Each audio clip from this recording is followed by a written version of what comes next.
Bismillahirrahmanirrahim. Assalamualaikum warahmatullahi wabarakatuh. Gulai itik di atas nampan, dimasak ibu untuk makan malam. Selamat siang, ibu-ibu yang cantik dan bapak-bapak yang tampan. Hari ini kita bersama akan belajar tentang pembelajaran mendalam. Terima kasih kepada Bapak Soekarno karena telah mempercayakan kami bertiga untuk belajar, lalu nanti memberi imbasan kepada teman-teman. Imbasan ini artinya berbagi dan sharing. Jadi bukan berarti kami melebihi dari Bapak Ibu. Hanya nanti saya yakin dan percaya banget teman-teman juga sudah mencari-cari informasi tentang pembelajaran mendalam ini di berbagai media.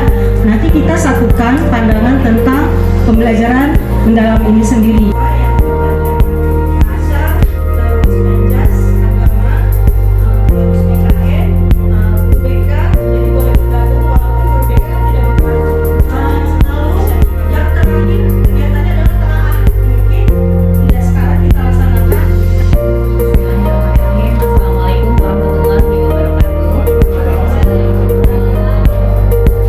Ini pun kami bertiga sebenarnya kalau disebut narasumber udah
Tapi saya juga setuju kan, saya ini rumah usahanya Bapak Ibu.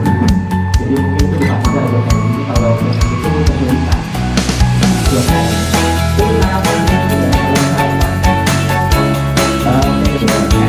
Jadi mungkin ada hal-hal yang saya sampaikan. Baik. Oke, kita masuk sekarang yaitu adalah pembelajaran mendalam. Oke, jadi dalamnya ini tadi kita lihat namanya dimensi profil lulusan 8. Ada keimanan dan ketakwaan, ada penanganan krisis, kolaborasi, kesehatan, komunikasi, kemandirian, kreativitas dan keluargaan. 8 nanti ya. Baik. Judul peserta didik, judulnya lagi namanya siswa. Jadi sekarang namanya adalah murid. Jadi kembali kita bikin murid.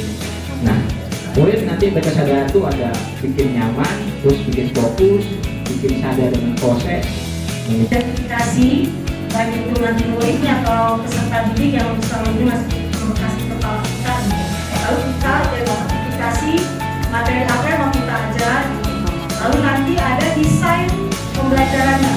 Desain pembelajaran itu masuklah yang kerangka beberapa kali pertemuan gitu, tapi kita rancangnya harus konsisten.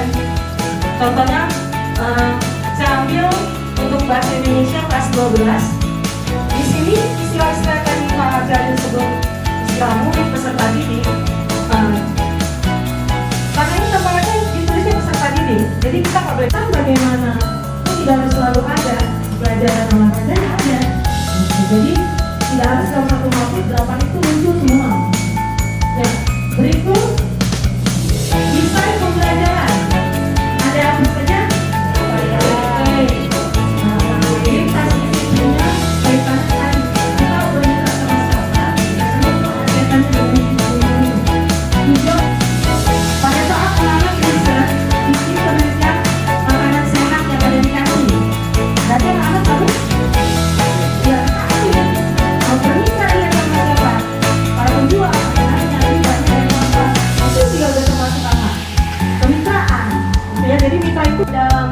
Jenis tadi formatif sumatif masuknya kemana?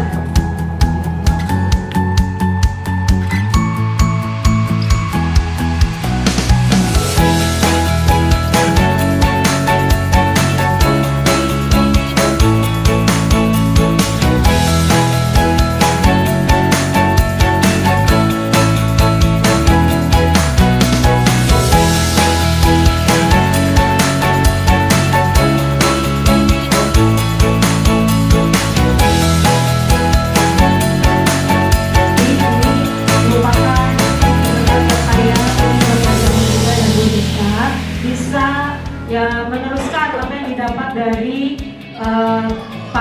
ini amanatnya para pasil juga. Sampaikan seperti yang kami sampaikan. Jadi tidak saya yang kurangi, ya, tidak kami kurangi, tidak kami tambah-tambah apa yang disajikan di sana. Ini yang hari ini kami tampilkan. Demikian, mohon maaf lahir batin jika ada hal yang mungkin tadi saya begitu gitu, takutnya nanti ada teman yang apa sih yang sampai tidak jelas atau tidak dipahami atau apa, ya sampai saya juga masih belum memahami dan memahaminya. Nanti kita sama-sama dengan praktek mudah-mudahan akan lebih paham semuanya. Terima kasih, saya kembalikan kepada Pak Rusdi. Wassalamualaikum warahmatullahi wabarakatuh. Waalaikumsalam warahmatullahi wabarakatuh. Bapak Ibu yang ada di pemerintah, Bapak Ibu sekali masih menunggu buat di hari yang sama hari Jumat. Tolong jangan lupa Bapak Ibu lebih efektif kalau seandainya nanti di depan kita udah bukan lagi membuat tapi mengelola. Jadi pengennya Bapak Ibu semua orang silakan membuat satu rancangan pelajaran mendalam. Saya sedikit seperti itu. Mau pakai template ini silakan. Mau template yang mau juga silakan. Nggak masalah Bapak Ibu. Template manapun boleh. Yang penting kita bisa memahami topik dalam. Sekali lagi saya di rumah setiap orang membuat rancangan pelajaran dalam satu konten cukup. Semua